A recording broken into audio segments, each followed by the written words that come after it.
En pleno siglo XXI, casi todas las personas disfrutan de los beneficios del servicio eléctrico, pero muy poco sabemos en realidad qué es la electricidad.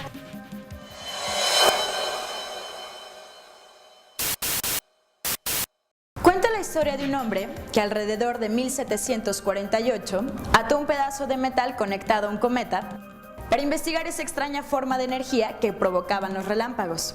El resultado, como todos sabemos, es que recibió una tremenda descarga de corriente provocada por la diferencia de potencial que se produce entre una nube y la Tierra.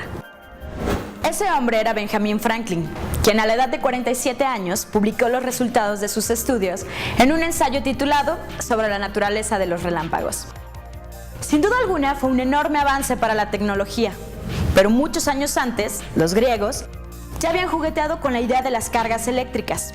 E incluso fueron ellos quienes llamaron electrón a esa pequeña parte del átomo que hace posible en un principio la aparición de la electricidad y luego de la magia de la electrónica, gracias a la cual estamos disfrutando este momento.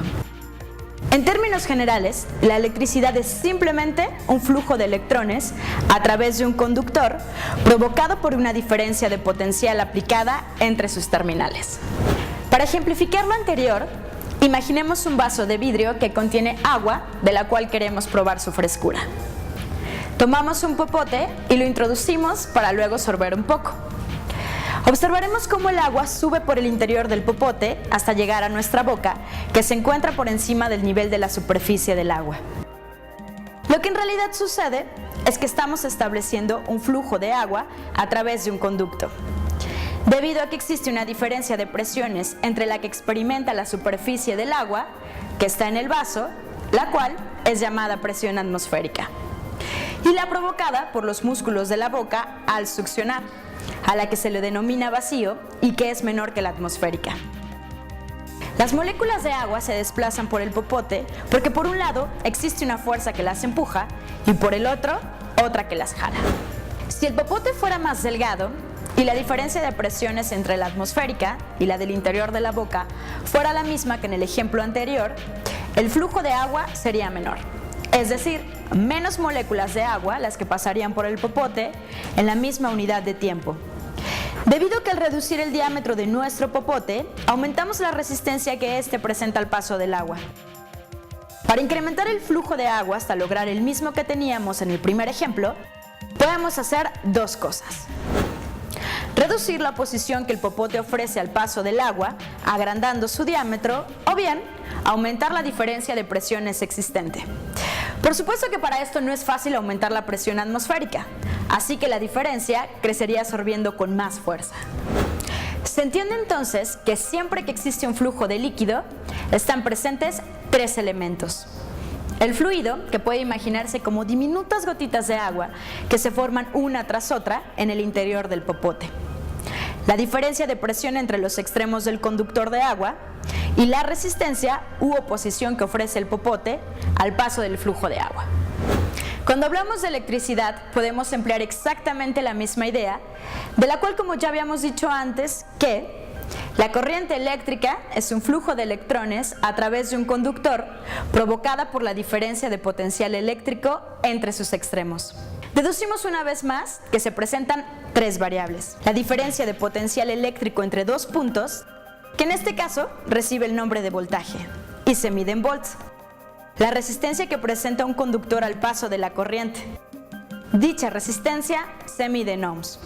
Y la corriente o flujo de electrones, que se mide en amperes, donde un ampere es igual a 6.3 trillones de electrones.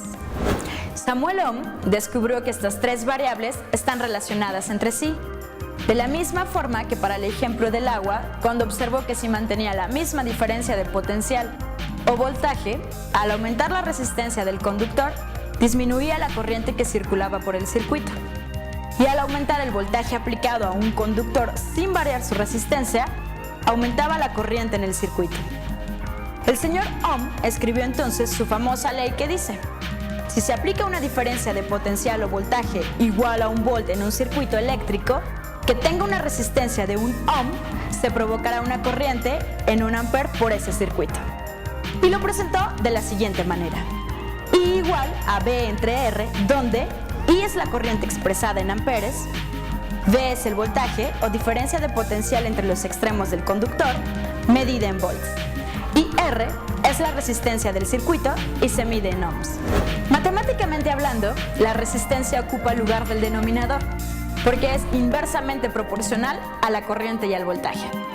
Si la despejamos, la resistencia en nuestra ecuación, obtendremos entonces que R igual a V entre I. Y si queremos conocer el valor del voltaje, tenemos que V igual a I por R. Ahora tenemos las tres fórmulas que necesitaremos en adelante. Gracias por sintonizarnos. Ahora puedes escribirme tus sugerencias y comentarios en nuestra página tv.sensei.com.mx. Nos vemos la semana que viene, aquí en Sensei TV.